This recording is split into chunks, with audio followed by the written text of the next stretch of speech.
നമസ്കാരം.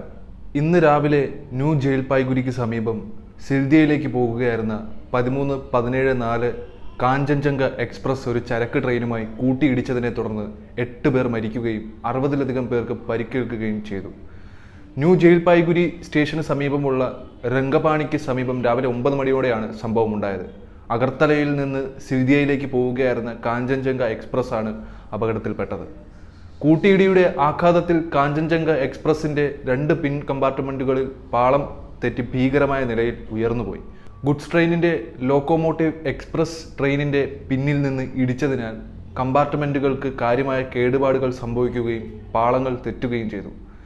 ഈ കൂട്ടിയിടിയിലൂടെ ഇതിന്റെ ആഘാതത്തിൽ ന്യൂ ജയിൽപായ്ഗുരി സ്റ്റേഷനിൽ നിന്ന് 7 കിലോമീറ്റർ അകലെ രംഗപാണി സ്റ്റേഷന് സമീപം ട്രെയിനിന്റെ പിൻഭാഗങ്ങൾ പാളം തെറ്റിയതായി NFRന്റെ കതിഹാർ ഡിവിഷനിലെ ഡിവിഷണൽ റെയിൽവേ മാനേജർ വ്യക്തമാക്കി.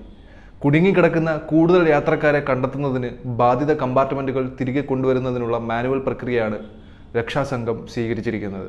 കൂടുതൽ ആളുകൾ ബാധിത കമ്പാർട്ട്മെന്റുകളിൽ കുടുങ്ങിക്കിടക്കുന്നത് കൊണ്ട് ഗ്യാസ് കട്ടറുകളുടെ ഉപയോഗം ഒഴിവാക്കിയാണ് രക്ഷാപ്രവർത്തനം തുടർന്നത്. ഗ്യാസ് കട്ടറുകളുടെ ഉപയോഗം ചിലപ്പോൾ പരിക്കേറ്റവരുടെ ജീവൻ അപകടത്തിലാക്കിയേക്കാം. മാനുവൽ പ്രക്രിയ സ്വീകരിക്കുന്നതിനാൽ രക്ഷാപ്രവർത്തനം മന്ദഗതിയിലാണ് തുടർന്നത്. മഴ പെയ്തതുകൊണ്ട് രക്ഷാപ്രവർത്തനം കൂടുതൽ ബുദ്ധിമുട്ടേറിയതായിരുന്നു. സീൽഡയിലേക്ക് പോകുന്ന കാഞ്ചൻജംഗ എക്സ്പ്രസ്സിലെ കുടുങ്ങിപ്പോയ യാത്രക്കാരെ രക്ഷിക്കാൻ വടക്കൻ ബംഗാൾ രാഷ്ട്രീയ പരിവഹൻ നിഗത്തിന്റെ 10 ബസ്സുകൾ അപകട സ്ഥലത്തേക്ക് പുറപ്പെട്ടിട്ടുണ്ടായിരുന്നു. കൂടാതെ സിലിഗുരി ടെൻസിംഗ് നോർഗെ ബസ് ടെർമിനൽസിൽ നിന്ന് കൊൽക്കത്തയിലേക്ക് അധിക ബസ് സർവീസുകൾ ഇന്ന് ഉച്ചയ്ക്ക് ശേഷം മുതൽ പ്രവർത്തനം ആരംഭിച്ചിട്ടുണ്ട്. സംഭവത്തിൽ പശ്ചിമ ബംഗാൾ മുഖ്യമന്ത്രി മമതാ ബാനർജി എക്സിലൂടെ തന്റെ ഞെട്ടലും ആശങ്കയും രേഖപ്പെടുത്തി. രക്ഷാപ്രവർത്തനത്തിനായി DM, SP, ഡോക്ടർമാർ, ആംബുലൻസുകൾ, ദുരന്ത നിവാരണ സംഘങ്ങൾ എന്നിവർ സ്ഥലത്തെത്തിയിട്ടുണ്ടെന്നും അവർ പറഞ്ഞു. കേന്ദ്ര റെയിൽവേ മന്ത്രി അശ്വിനി വൈഷ്ണവും സംഭവത്തെക്കുറിച്ച് അഭിപ്രായപ്പെട്ടു. NFR മേഖലയിൽ നിർഭാഗ്യകരമായ അപകടമാണ് ഇപ്പോൾ ഉണ്ടായിരിക്കുന്നതെന്നും രക്ഷാപ്രവർത്തനം യുദ്ധകാലാടിസ്ഥാനത്തിൽ നടക്കുകയാണെന്നും റെയിൽവേയും NDRFും SDRFും ഏകോപിപ്പിച്ച് ആണ് പ്രവർത്തിക്കുന്നതെന്നും പരിക്കേറ്റവരെ ആശുപത്രിയിലേക്ക് മാറ്റിയിട്ടുണ്ടെന്നും അദ്ദേഹം വ്യക്തമാക്കിയിട്ടുണ്ട്.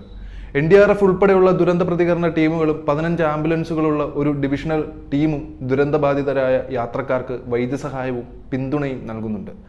മന്ത്രിമാരും വാർ റൂമിൽ നിന്ന് ശ്രമങ്ങൾ ഏകോപിപ്പിക്കുന്നുണ്ട്.